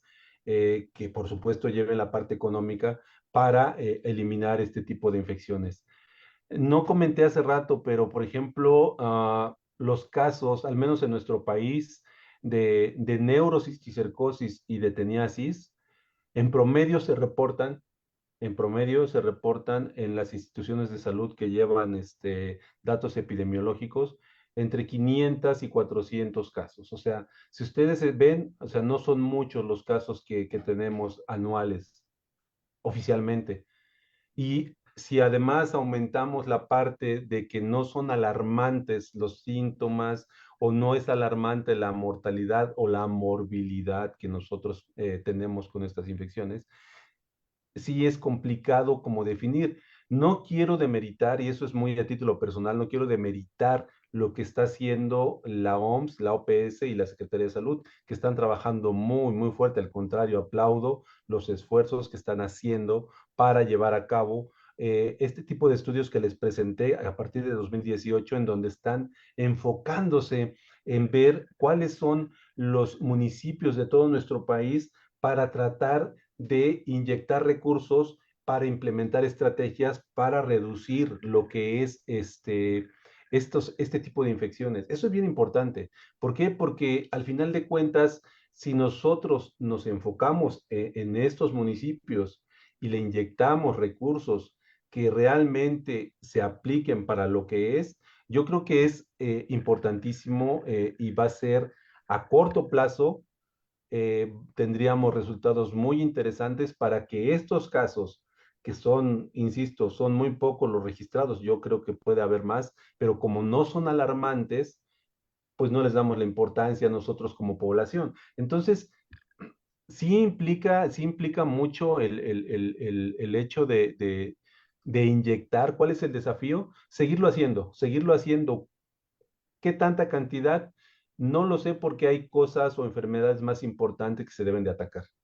¿Qué? Como, no sé, como por ejemplo ahorita estamos con las enfermedades virales, ¿no? Que también son importantísimas y que tenemos que inyectarles recursos. ¿Por qué? Porque le pegan más a la población, son más fáciles de transmitir. Este, Creo que por ahí es el asunto. Debemos de seguir trabajando. Por eso, insisto, es una pregunta muy importante, pero es muy compleja también de responder. La otra parte que me decía, ¿cuál era, doctora? ¿O quiere que sigamos con esta o pasamos a otra? Usted Eh, dígame. bueno, voy a leer más porque Ujú. son varias, doctor, y voy a dejar estar pendiente. En Claro. nuestra página de Facebook, eh, Celia López dice, excelente ponencia. La prevención podría ser realizarse corpoporos, no lo alcanzo a ver, Co- coproparasitoscópico Sí. seriado de 3.0 o tomarse cada cuando el medicamento parasitario. No, no entiendo muy bien la pregunta, Celia, pero creo lo que te refieres es si el diagnóstico coproparasitoscópico es el adecuado. Sí, sí es el adecuado. Yo hablaba de técnicas moleculares, genéticas que se están aplicando, como para no hacer un tanto vergonzoso. Mucha gente, nosotros, es un tanto embarazoso llevar nuestro vasito, frasquito de copro a los laboratorios, y lo que tratamos de hacer también es buscar esas cosas, entre otras, que no sean vergonzosas, ¿no? Por decirlo así, hacer un estudio de sangre y buscar específicamente genes o proteínas. El coproparasitoscópico es 100% confiable, es de los más confiables, se debe de seguir haciendo, se tiene que seguir haciendo. eh, el tratamiento que mencionaba, el tratamiento está bien indicado. Ahorita no me acuerdo cuántos miligramos, dosis única, dosis no, pero sí es importante cumplir. Es, no podemos dejar los tratamientos a medias, como pasa con las bacterias. Si nosotros tomamos un antiparasitario como un antibacteriano y nos lo dejamos de tomar porque ya nos sentimos bien, o peor aún, con los parásitos, siempre nos sentimos bien, la mayoría de las veces no caemos a cama con los parásitos, podemos movernos, trabajar, todo, trayendo nuestra tenia ahí para arriba y para abajo con nosotros. Entonces, importantísimo es completar los cuadros de toma de nuestros medicamentos, de nuestros antiparasitarios cuando nos lo receta el médico. No hay que dejarlos. ¿Por qué? Porque al final de cuentas estamos provocando que los parásitos, al recibir una dosis de antiparasitario, ellos busquen la manera de evadir esta dosis, y si en algún momento en nosotros seguimos haciendo tratamientos inconclusos, el parásito puede ir evolucionando y hacerse resistente a los medicamentos, a los antiparasitarios. Entonces, sí es importante siempre que nos diga el médico, son 2 tomas, una a cada 24 horas, se tienen que hacer, no se tienen que dejar a medias para evitar estas resistencias que pudiéramos ver a mediano o a largo plazo, y nos enfrentemos más adelante a parásitos más fuertes y que con nuestros medicamentos no los podamos eliminar. Muchas gracias, doctor. Aquí una enfermera del Estado de México. ¿Cuánto tiempo dura el cisticerco en el cuerpo? Dura N tiempo. Puede durar desde meses hasta años. O sea, si nosotros, va a depender también mucho de en dónde está alojado. Yo les mencionaba, puede estar en el tejido muscular, en el corazón, en el hígado. Y como no, insisto, como no es, no causa a corto plazo un síntoma, sintomatología de alarma, puede mantenerse ahí en el tejido, aquí en el tejido muscular. Hay mucha gente que ustedes ven que trae bolitas, pueden ser cisticercos y puede durar ahí N tiempo, pueden durar años, no pasa nada, no está haciendo nada. Por eso insisto que las decisiones de nuestros gobiernos, de nuestras secretarías de salud, son muy difíciles, realmente son muy difíciles. ¿Por qué? Porque uno puede vivir con estos cisticercos y no nos matan y no pasa nada. Y el por eso, le inyectamos dinero y recursos a este tipo de enfermedades o nos vamos con enfermedades que realmente están matando a nuestra población. Es bien difícil tomar esas decisiones y sí, la verdad, yo aplaudo a muchos de nuestros tomadores de decisiones que están en la primera fila de las trincheras. Regreso a la pregunta de esta persona del Estado de México. Dura mucho tiempo, o sea, no hay un tiempo específico. Si nosotros tenemos una respuesta inmune 100% fuerte, podemos eliminar al cisticerco y no podemos evitar que se genere o que se invada nuestros órganos, nuestros tejidos. Pero una vez que están allá adentro, puede durar 1, 2, 3, 4 años, ¿no? No hay un tiempo definido. Muchas gracias, doctor. Una más aquí de nuestra sala de Zoom, dice Angélica. Doctor, ¿las fresas también hay riesgo? Por supuesto, las fresas, los mangos, los plátanos, todas las verduras, las hortalizas que se riegan con agua de las plantas tratadoras, con aguas de residuales. O sea, por eso insistía hace un momento, el cerdo hoy día es importante porque es el que mantiene al cisticerco como cisticerco, como larva. Mm. Y a veces con estas condiciones de certificar la carne, explorar la carne de cerdo, mantenerla en una condición súper aceptable, libre de cisticercos, es importante y ha reducido mucho los casos de cisticercosis por comer carne de cerdo.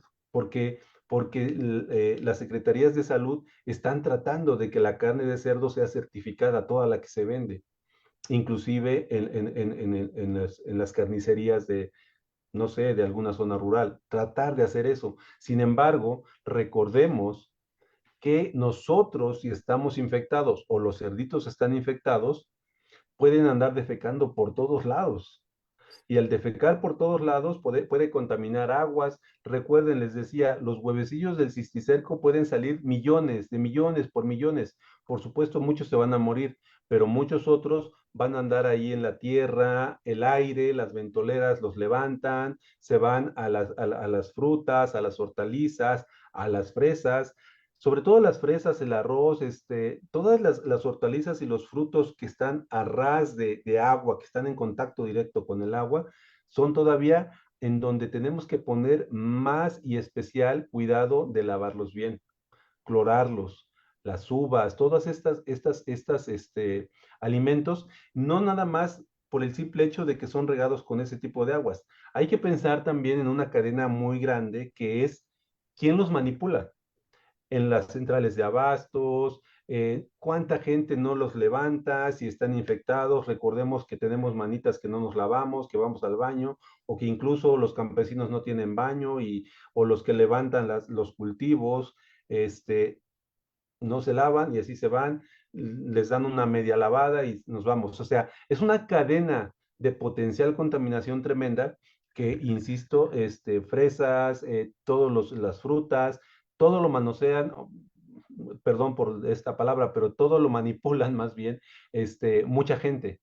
y eso nos obliga a que nosotros lavemos nuestros frutos y todo lo que consumimos. Inclusive, les decía hace unos momentos, el agua que consumimos, nosotros como mexicanos sabemos que no podemos consumir agua de ningún grifo, ni de ninguna llave directamente. ¿Por qué? Porque no sabemos, no solamente cisticercos, insistí hace rato, amibas, bacterias, salmonelas, ascaris, huevos de ascaris, o sea, un sinfín, una microbiota tan tremenda que podemos traer nociva para nosotros. Entonces sí, definitivamente hay que tener mucho cuidado de eso y sobre todo conciencia. Gracias, doctor. Ani Laura Flores. Los cisticercos tienen la capacidad de inmunomodular la respuesta del hospedero. Totalmente, es una excelente pregunta también, Ani Laura. Sí, por supuesto, por supuesto. O sea, recuerden que los parásitos, todos los parásitos que entran a nuestro cuerpo empiezan a tener una batalla con nuestro sistema inmune. Y ellos necesitan evadir esa respuesta inmune, tienen que buscar estrategias para evadir esta respuesta inmune. Nosotros lo que hacemos es, pues, tratar de eliminarlos y desecharlos. Es lo que hace nuestra respuesta inmune. Pero muchos de ellos lo que hacen es, busco alternativas, proteínas que distraigan nuestro sistema inmune, proteínas que ataquen o bloqueen el sistema inmune, y así puedan los parásitos penetrar a los tejidos para infectarnos. Definitivamente, definitivamente es una guerra entre el sistema inmune y los parásitos y por supuesto que inmunomodulan estos parásitos nuestra respuesta inmune. Por eso nosotros hablamos muchas veces de una respuesta inmune específica o una respuesta inmune sistémica. Y ahí van incluidas la respuesta inmune celular o la respuesta inmune humoral de los anticuerpos.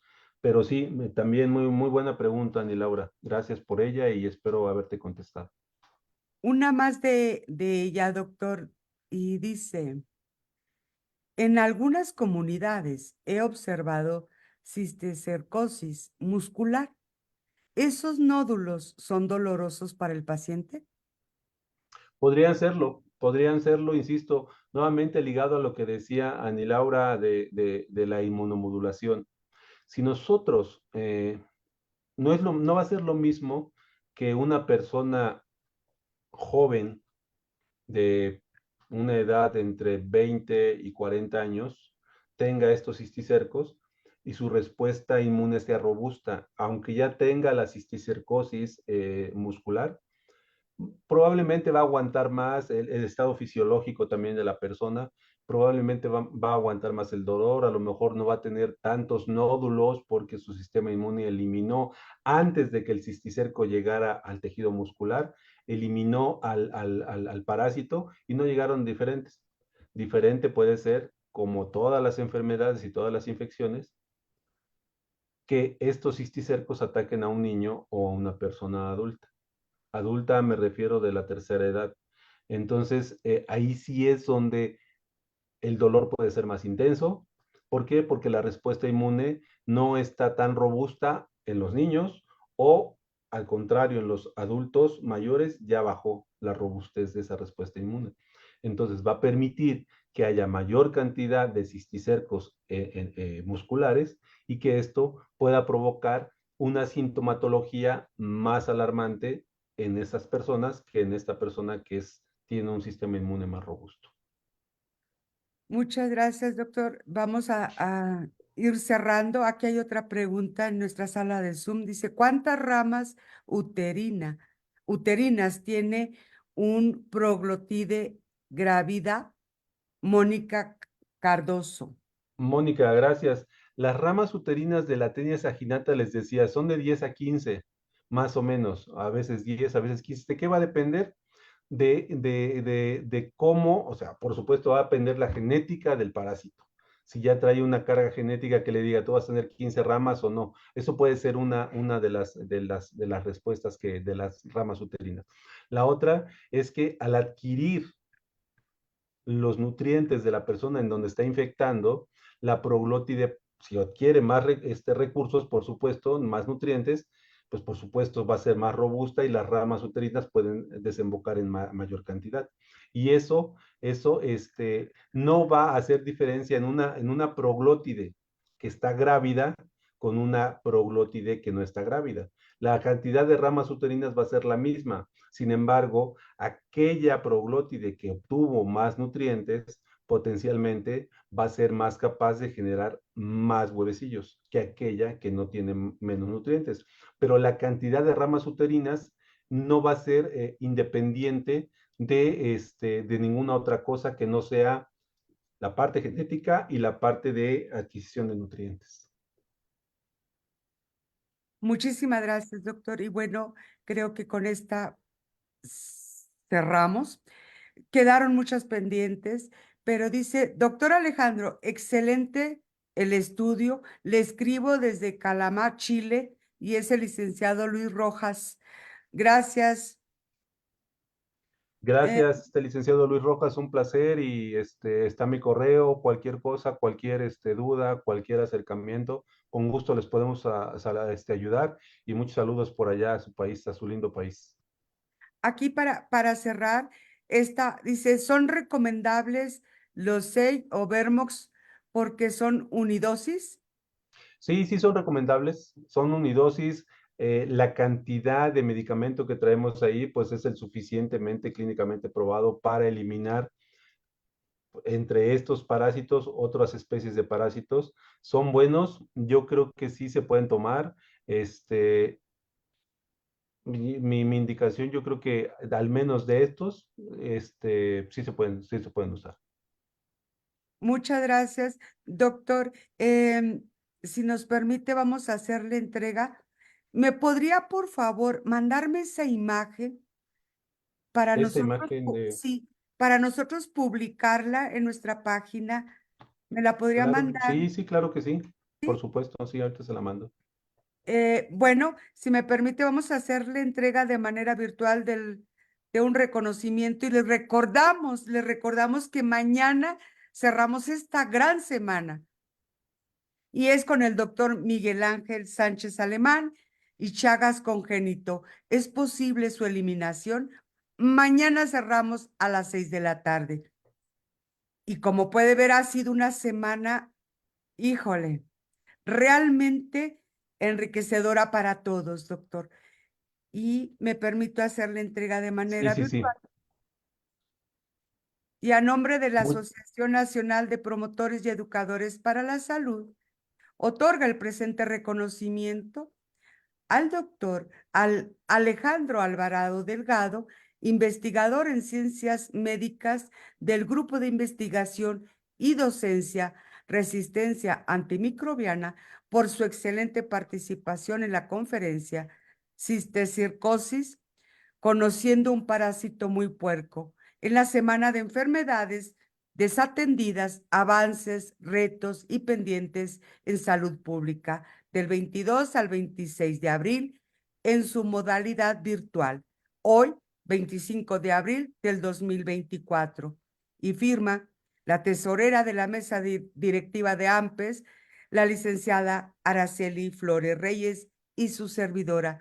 Doctor, muchísimas gracias. Ha sido un placer aprender con usted, doctor. Gracias, Magali. La verdad que es un placer para mí. Gracias a todos por tomarse el tiempo de escucharme. E insisto, está mi correo, cualquier duda relacionada a este o a otros temas en los que yo les pueda ayudar. Les agradezco mucho. Estoy viendo todos los mensajes en el chat. Muchísimas gracias a todos los que han escrito. Son muchos: Argentina, Chile, Estado de México, Tamaulipas. Les agradezco mucho. Estamos para servirles. Fue una experiencia muy bonita, Magali. Ojalá y no sea la primera Sí. ni la última. Y estamos a sus órdenes y muchísimas gracias. Me voy muy agradecido y muy contento con todos ustedes. Doctor, le iba a decir, y ahora sí vamos, como con el doctor de ayer también amarramos una, pues vamos a amarrar una, Por este, supuesto. voy a decir así muy en mi lenguaje, Dios nos lo puso en el camino y vamos a aprovecharlo bien. Pero aquí me está llegando una, doctor, una última que sí me gustaría que le Sí. contestara, porque dice, buenas noches, una pregunta. Cuando hay una zona de riesgo de rabia, ¿Es recomendable comerse la carne de puerco estando enfermo? De rabia en puerco. No, pues yo no le veo como, según yo, la rabia no se transmite por los puerquitos. Mi conocimiento, no soy experto en rabia ni en virus de rabia, pero hasta donde yo sé, la rabia creo que no se transmite a los cerdos. Es una muy buena pregunta, tendría que checarla, pero según yo no, y no hay ningún problema, creo yo. Bueno, muchísimas gracias. Gracias a todos los que entraron a nuestra sala de Zoom, que nos escucharon por nuestras redes sociales. Y les pedimos a ti que nos estás escuchando en este momento, nos vas a escuchar mañana, en la noche, más tarde, te pedimos que compartas esta ponencia. La magia de las redes sociales es inmensa y no sabemos hasta dónde podemos llegar y a quién podamos ayudar, hasta dónde va a llegar esta gran clase. Y solo tal vez algunos de tus contactos esta ponencia sea lo que él necesite en este momento, solo tal vez. A nombre de la Asociación Nacional de Promotores y Educadores para la Salud, buenas noches y los esperamos mañana al gran cierre. Doctor, un abrazo fuerte en Un la abrazo a distancia todos, de Magali, a corazón. ti igualmente, muchas gracias. Saludos a todos nuevamente y gracias por escucharme. Nos vemos. Un abrazo Nos enorme. vemos, gracias. Gracias. Saludos a todos. Un abrazo. Bye. Nos vemos mañana.